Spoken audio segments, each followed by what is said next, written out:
കാണിച്ചു തരാം കേട്ടോ. ഇതിൻ്റെ ഉള്ളിൽ എഴുതിയാൽ പിന്നെ കാണില്ല, പിന്നെ കാണുന്നതൊന്നും നിങ്ങൾ പറയണേ. ഇത് വെറുതെ ഒരു പേനാണല്ലോ നിങ്ങളിപ്പോൾ വിചാരിക്കുന്നുണ്ടാവുക. ശരിക്കും ഇതൊരു മാജിക് പെന്നാണ് കേട്ടോ. ഒരു സാധനം വരയ്ക്കാമേ, അത് കാണുന്നതെന്ന് പറയാം. കുഞ്ഞേതാട്ടത്, ഇത് മൂടി വെക്കുമ്പോൾ വലുതായി കാണണ്ട. കുഞ്ഞൊരക്ഷരം ഞാൻ എഴുതാം.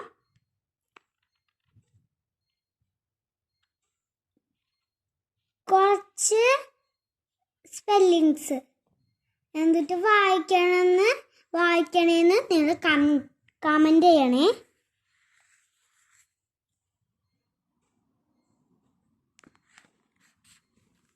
ഓക്കെ, അപ്പം എന്തെങ്കിലും കാണുണ്ടോ നിങ്ങൾ നോക്കി. ഓക്കെ, ഇതിപ്പം എന്തെങ്കിലും കാണണ്ട. യെസ്, ഇത് എന്നിട്ട് വായിക്കാന്ന് കമൻറ്റ് ചെയ്യണം കേട്ടോ. ഇത് എയും എന്നും ജിയും ഇയും എല്ലാണ്. എന്തിന് വെറുതെ ഞാൻ ഇട്ടതാണ്. ഇഷ്ടപ്പെട്ടെങ്കിൽ ലൈക്ക് ചെയ്യണം, ഷെയർ ചെയ്യണം, സബ്സ്ക്രൈബും കൂടി ചെയ്യണം കേട്ടോ. Bye bye.